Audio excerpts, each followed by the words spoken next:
Welcome back to Fight Club here on TalkSport. I'm Ronald McIntosh. Barry McGuigan, the Clonus Cyclone, former WBA featherweight champion of the world, is alongside us.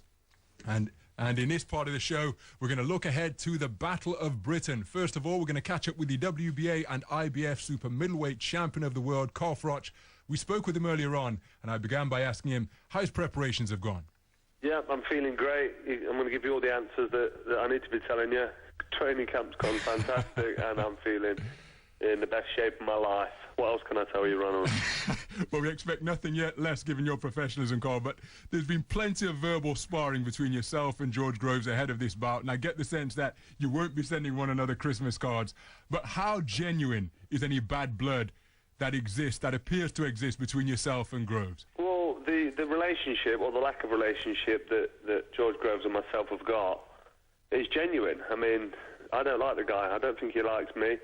For whatever reason he doesn't like me, I'm not sure. Maybe it's because he's fighting me and, you know, it's a big task he's got to get over mentally to try and get himself prepared, and maybe that's his method of getting his head around the magnitude of the task he's got ahead of him. I don't know, but, you know, he's just being equally reciprocated by me. If he's going to talk to me with no respect and, you know, talk down my career, my performance, and try and, you know, rubbish what I've done, which isn't a very good tactic, really. It'd be better off saying how great I am and what a great fighter I've been and how many great fights I've been involved in. But that's not going to change you anyway, is it, Carl? No, you're too professional for that. It doesn't affect me at all, but yeah. I don't understand him playing me down because, you know, if you genuinely think you're going to beat somebody, you might as well make them out to be King Kong, because then when you beat them, then you beat the man, you know what I mean, rather than... And do you think that actually is him trying to bolster his own confidence? It must be. It's the only explanation for it, because there's no benefits from it, because he seems to be disliked a lot more than what he was probably 2 or 3 months ago.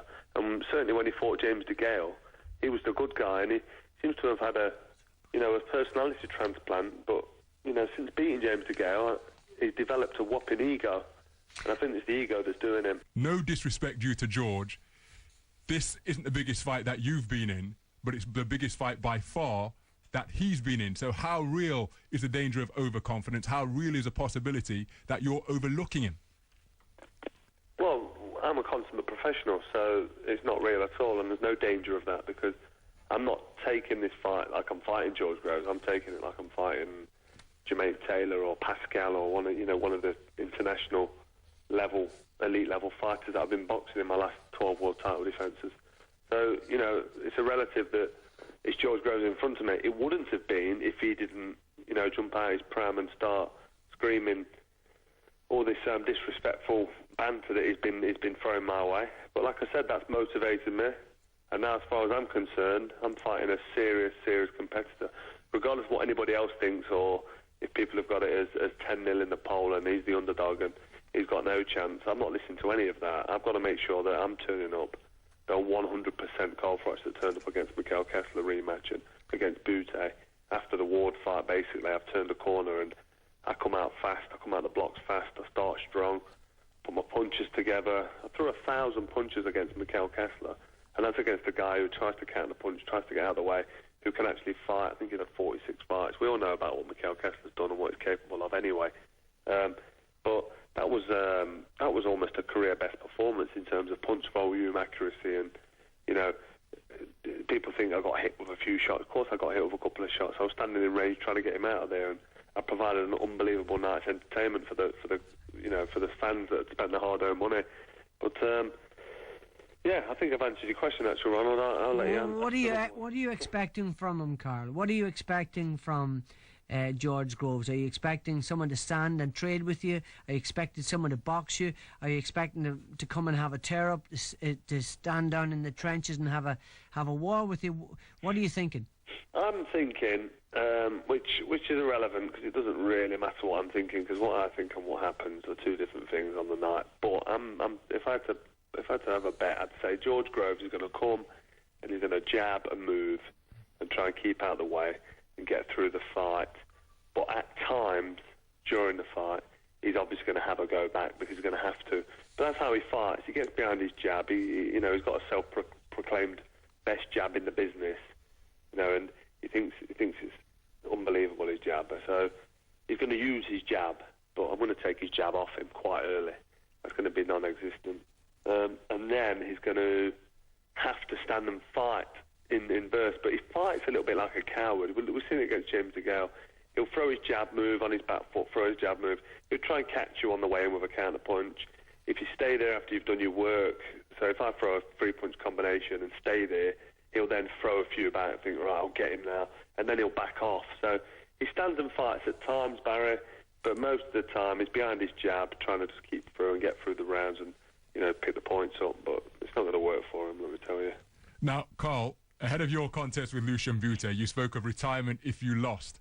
How much has that type of thought process entered your head ahead of this title defence against George Groves? You know what? The L word against George Groves hasn't really come into my head. I want to look good against him. I want to outclass him. I want to dominate him from start to finish. If that means outboxing him, because people have got this misconception, or people who I fight don't think I can box. Well, you don't win 2 ABA titles and a World Championship bronze medal if you can't box.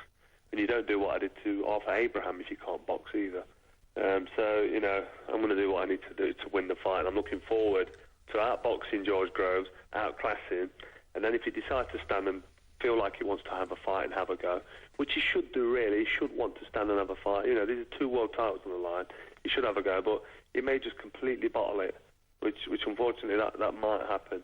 And if he does, he'll just run away and lose on points. And, he won't get anything given to him because he can't be taking 2 titles off the champ without coming to fight. And he's not going to outbox me. I've got height and reach on him, and I've got punching power on him. And he's got a big flaw, and we'll call it a glass jaw. And that wasn't meant to rhyme, but it did. Carl Froch ending that interview in poetic fashion, the WBA and IBF Super-Middleweight champion of the world, in confident mood ahead of his Battle of Britain showdown with George Groves next week at the Phones for You Arena in Manchester. Now, Barry, you contributed during that interview. You got the insights and thought process of Carl Froch.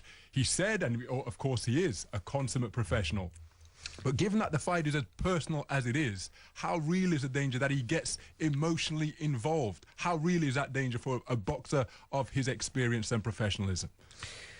No, he will not. I mean, it's very difficult to tell. No matter what people say, in interviews, you never really know what's going to happen. You never really know what's going to happen till the bell rings, until either of them land the first punch of significance, not just a flimsy jab, but something with real meat behind it. If Froch nails Groves early on with a really good shot, that could mean that he would be the aggressor. If, on the other hand, Groves walks Froch onto a very heavy shot, he might tame him a little bit, he might stop him coming forward. So really, we can speculate till we're blue in the face. The reality is we won't know until those first couple of punches land. But, it's interesting. Jermaine Taylor outboxed Froch to begin with, and outboxed him, stood and boxed him, didn't run away, but beat him to the punch, was marginally quicker, and was in a commanding lead when he ran out of steam, got nailed and got broken up and stopped with 14 seconds to go. Might that happen again? And Groves is certainly one of the hardest punchers in the super middleweight division, and have you no doubt about that. And of course, Froch or Bute was a hard puncher too, and had that magnificent southpaw shot to the body. But he just blew him away. It's very difficult to predict what's going to happen. Well, let me enter the realm of speculation a little bit more, despite what you've just said. Carl Froch said, when he lands on the chin, it's going to be the beginning of the end. Elaborating on what you've just said, what if Carl Froch does land on the chin and George Groves turns out not to be as fragile as Carl Froch expects him to be? What type of contest would that elicit? Well, you see, here's the thing. I don't think Froch is, I don't think that Groves is chinny. And I mean, the word is that he can't take a shot. I don't believe that. I mean, Kenny Anderson could knock a bullock down with that right hand. He's such a hard puncher. He could stop a train. He's a very heavy puncher, and he hit him square on the chin. He was complacent. He went down, but he got up and he stopped Anderson with body shots and was beating him up. And he's definitely got vulnerability. And again, he was hurt against Paul Smith, but then pulled out that cracking right hand, which was a devastating shot in round 2. So, it's honestly, I mean, it wouldn't surprise me if he outboxes Froch and wins the fight. It wouldn't surprise me. It wouldn't even surprise me if he drops Froch. The question mark is what happens when Froch hits him on the chin and hits him consistently and then doesn't go down when he's hit with some good shots. That's when it's going to be the realisation, here's the top flight stuff for Groves, and can he get over? That's what the anomaly is. Can he actually get through that? All of that to come, and that's why it's such an intriguing contest. But Carl Froch is engaged, as you pointed out earlier on, in 10 back-to-back world title fights on the spin. We're going to talk about Groves later on, but Groves hasn't got anything close to approaching that level. No. How significant is that huge edge and experience that Carl Froch possesses? Yes, here again I'm going to play the devil's advocate, because that is phenomenal, the amount of experience he's had, and I've witnessed so many of those fights. I mean, the Pascal fight was an absolutely dynamite fight, and you know, it was a close fight. Well, Carl clearly won it, but it was a close fight, and Pascal hit him with some great shots. Kessler, the first time, was the winner. Jermaine Taylor, as you mentioned before, was well ahead and then got nailed and got stopped. In the Arthur Abraham fight, you know, he wasn't even in the game. He was completely soundly outpointed.